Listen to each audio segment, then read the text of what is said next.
Bueno, Guillermo Puyana, rico que esto hubiera podido ser personalmente, con un café caliente, pero bueno, algún día tendremos la oportunidad de volver a hacer eso. Por lo que sí no espera son los temas.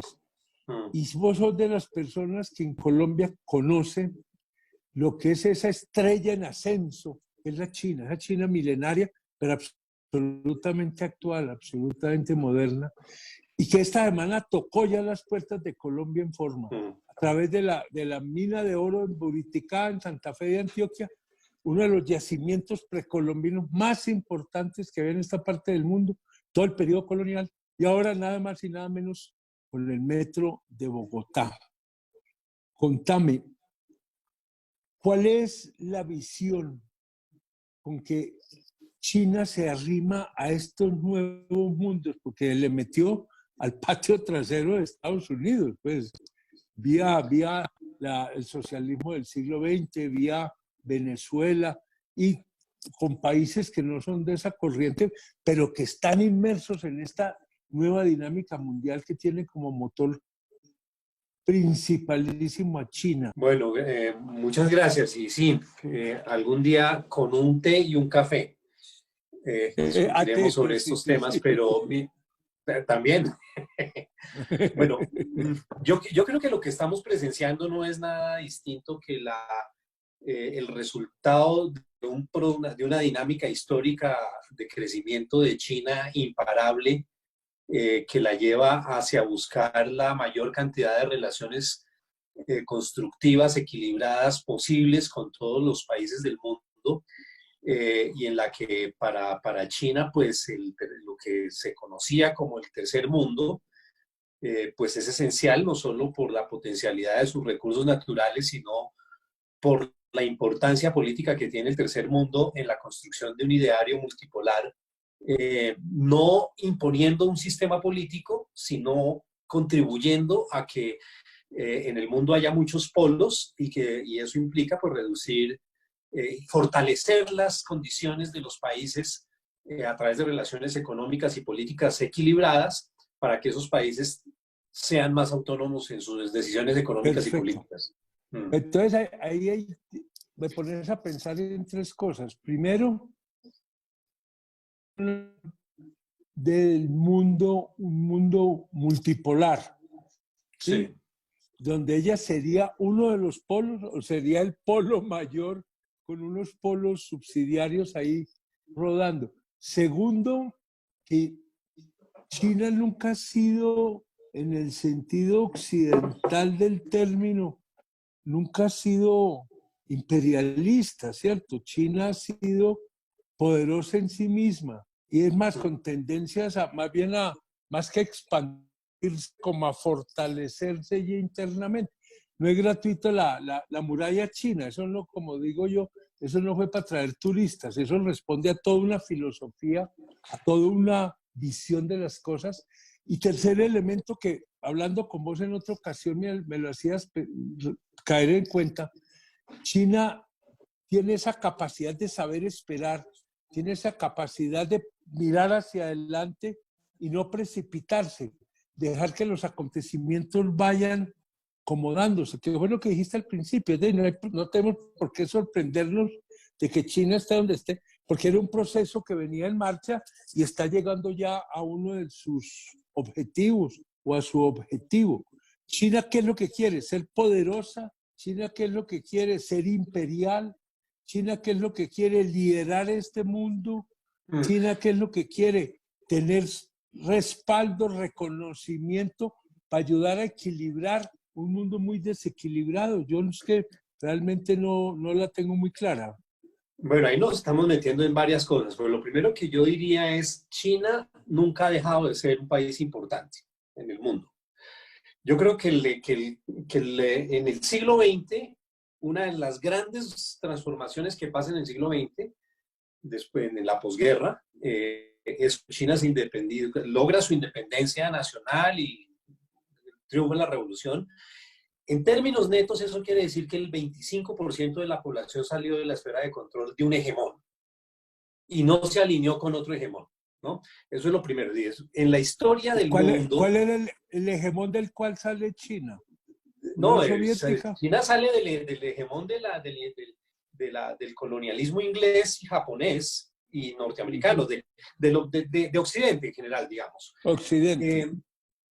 Se alinea una etapa muy breve con la Unión Soviética, pero Muy cuando ve que breve, eso sí. no le responde a sus propios intereses nacionales, pues entonces juega independiente. Después en el 72 rompe el equilibrio, ese equilibrio precario, peligrosísimo de la Guerra Fría, y de ahí del encuentro de Nixon al colapso del bloque soviético, pues van a durar 12 años nomás, ¿no? Pero China siempre ha sido un país importante, eso es lo primero que hay que tener en cuenta. Y Que hay como que dejar país en claro. importante, siempre ha sido un país constructivo, siempre, ¿no? No existe en la historia, en 5.000 años de historia china, un comportamiento imperialista de China como lo vimos con los ingleses o los norteamericanos o los japoneses. No hay un dato histórico en 5.000 años que lo muestre.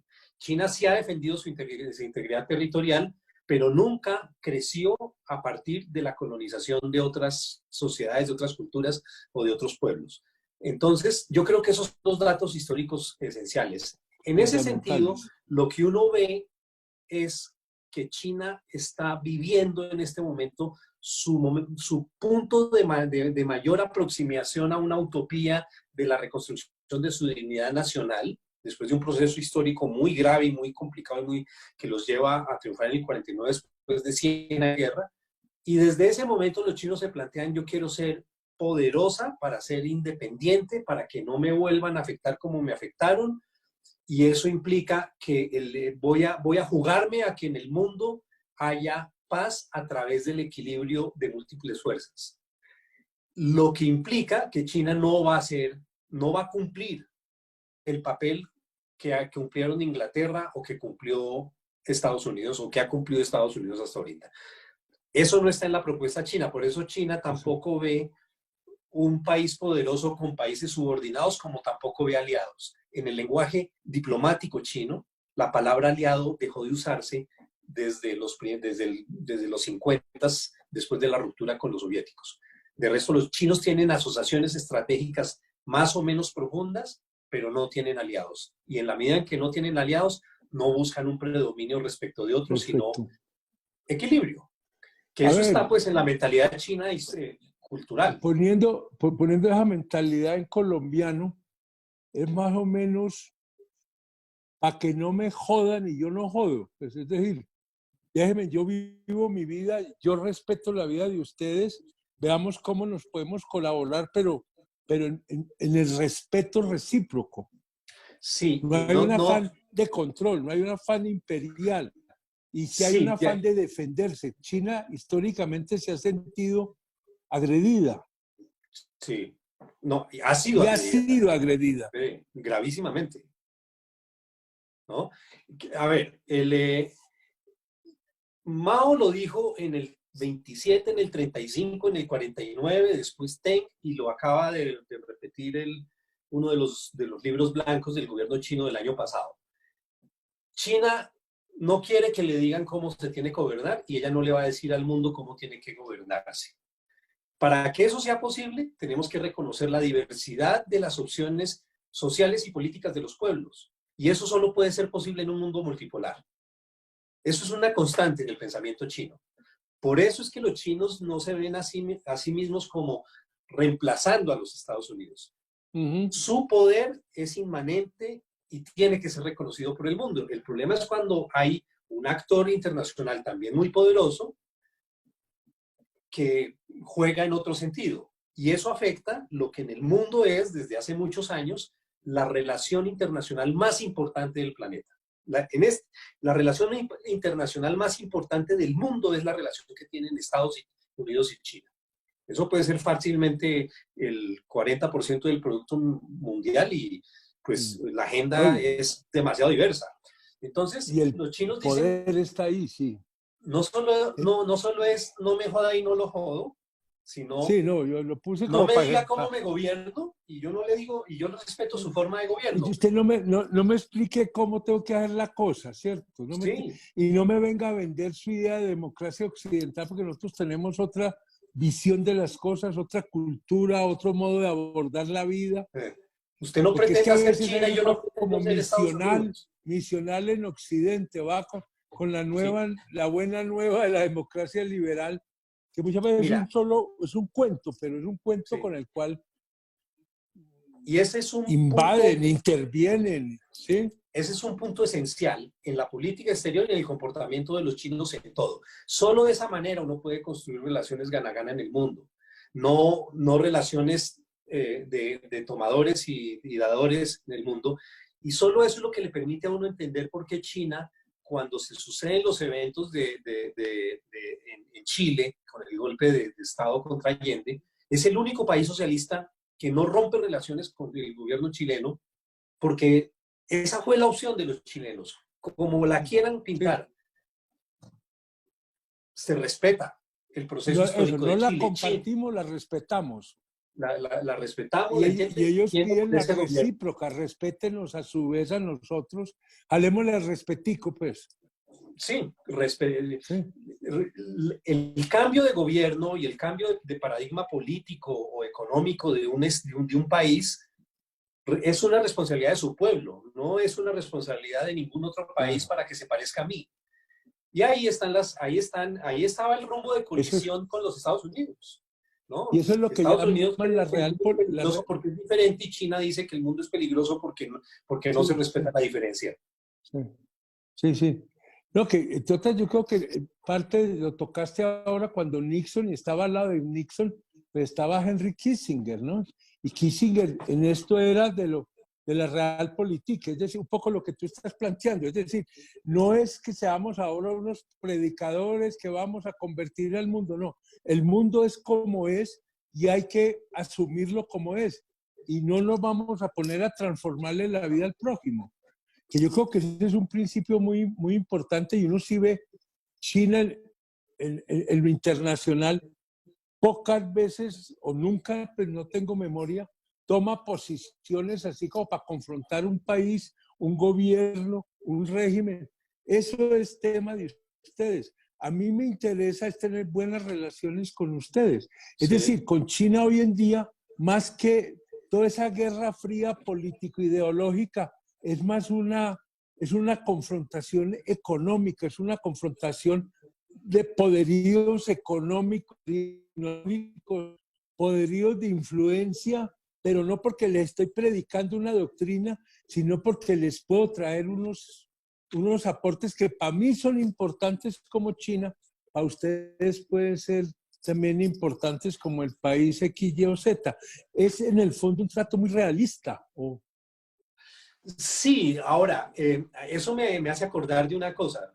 Por un lado, la frase del embajador ante las Naciones Unidas que le dice al gobierno norteamericano, ustedes tienen que tomar una decisión. ¿Son capaces de vivir con una China poderosa o no? Tan sencillo. Sí, esa es la decisión de Ese es ellos y el esa es la fondo. decisión del mundo. La otra cosa,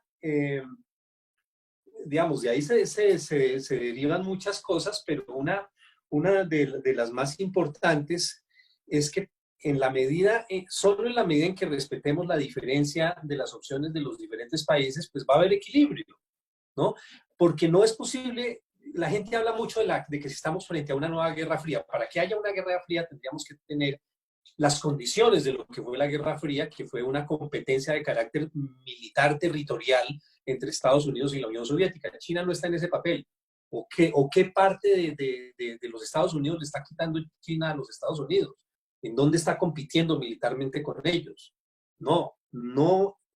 Indudablemente hay una mentalidad de Guerra Fría en los Estados Unidos, pero no hay un actor asimilable a lo que fue la Unión Soviética que cumpla el papel en el mundo de competidor de carácter militar con los Estados Unidos y pues en ese sentido pues no es posible que hablemos de una guerra fría. Eso está solo en la mentalidad pues de unos políticos occidentales y Sí, básicamente de los Estados Unidos. es Pero decir, no, sí, no China nunca ha tenido el interés de meterse en las políticas de otros países. No sé, yo los respeto y ustedes me respetan. Yo creo que ese es un principio fundamental. sí. China en América Latina, ¿qué está viendo? Está viendo recursos naturales, está viendo capacidad humana, está viendo que es una manera de neutralizar un tanto a los Estados Unidos para que podamos llegar a un reparto del poder internacional menos unipolar. ¿Cuál es la idea que hay y qué podemos esperar los latinoamericanos de esta llegada de China al continente? Porque yo creo que muchos nos hacemos la pregunta, algunos preocupados, otros esperanzados, otros simplemente dubitativos. ¿Esto qué podría significar? ¿Vos qué te aventuras a contestar ahí, Guillermo? No, yo creo que China obviamente ve oportunidades económicas en América Latina, pero ve legítimamente, además, un escenario en el que se ponen a prueba los desafíos de los modelos democráticos y y de mercado de Occidente para aprender de ellos. Yo creo que esa es una cosa que los chinos los observan y ven todos nuestros problemas, lo ven con preocupación, pero recogiendo experiencias en las que ellos sintetizan su posición frente al resultado de ese modelo que ha prevalecido acá. Ve también una región obviamente rica en recursos naturales, pero una región con muchos países que es clave que esos países tengan la capacidad de tener políticas exteriores independientes en escenarios internacionales donde las decisiones se toman con base en principios democráticos de un país, un voto.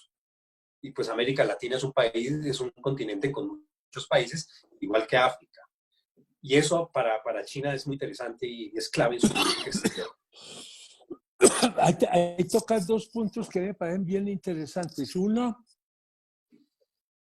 es que uno podría pensar, y bueno, de pronto es de la cultura china. En el fondo son personas, una cultura pragmática, una cultura que está en trance de aprender, de entender la realidad, no de imponerle a la realidad modelos. Le daría uno la impresión de que China es mucho menos ideológica de lo que muchos piensan que ella es, porque la asimilan pues a la vieja Guerra Fría, la lucha entre ideologías, y ven a China como el reemplazo de la desaparecida Unión Soviética en esa lucha. Y uno, creo que tú lo estás diciendo, ellos tienen más una manera muy pragmática y muy concreta de ir aprendiendo las cosas.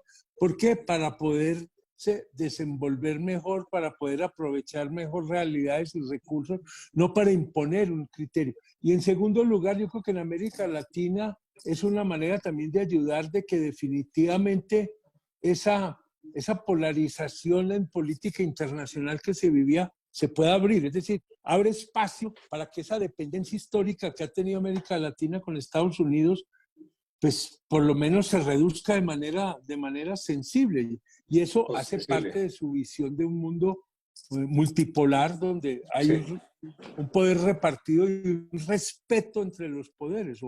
Esa es un poco la visión. Ahora, quisiera volver a la primera parte de lo que acabas de decir. Dale. No, China es pragmática, sí es pragmática.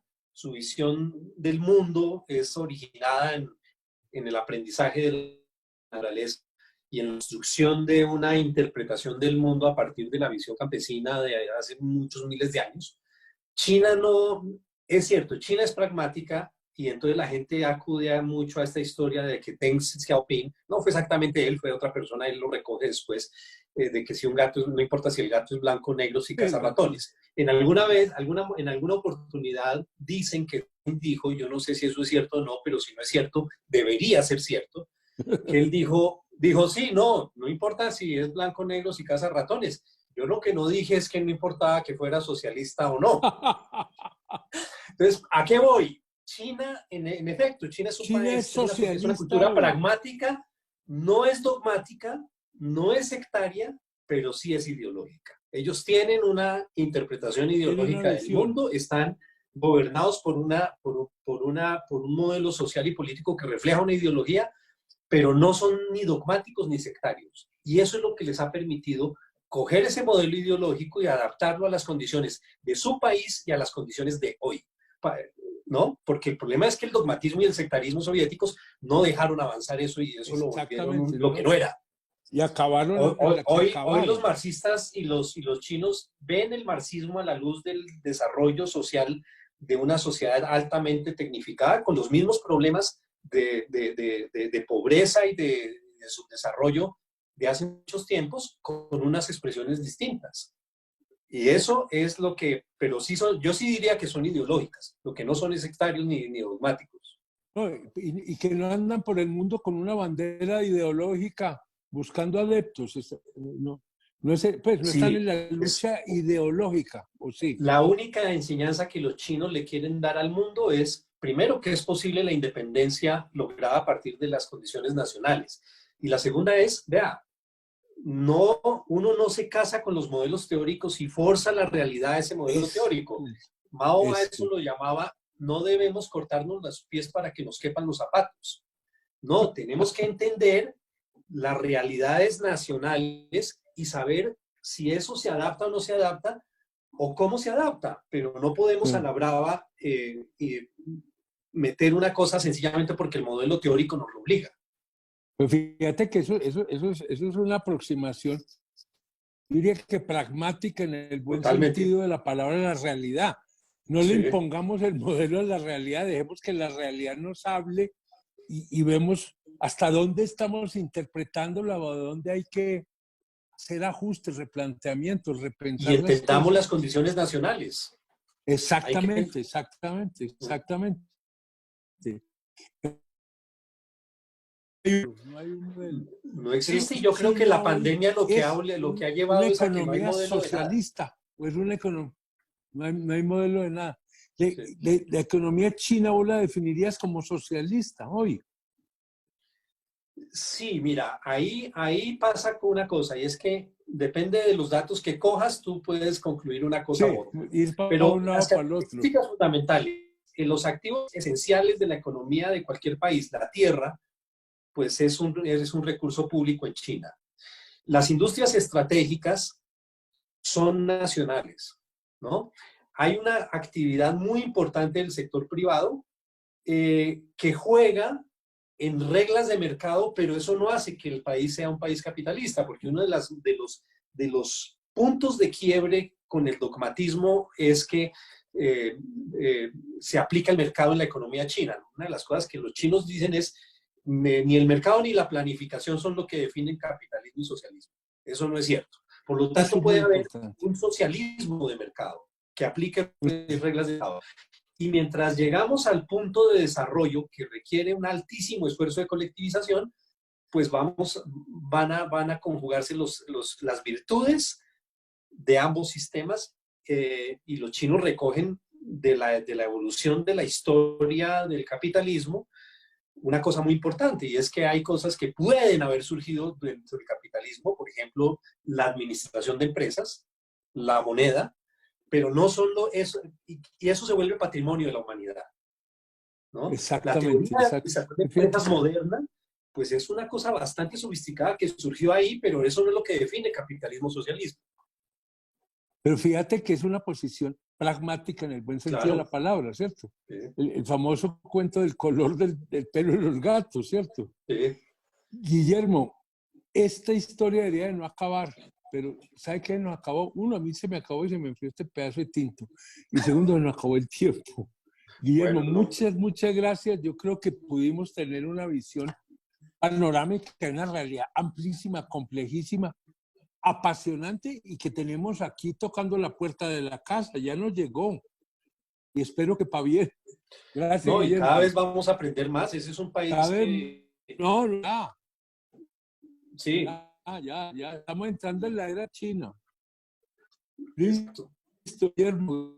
Bueno, muchas Chao. gracias.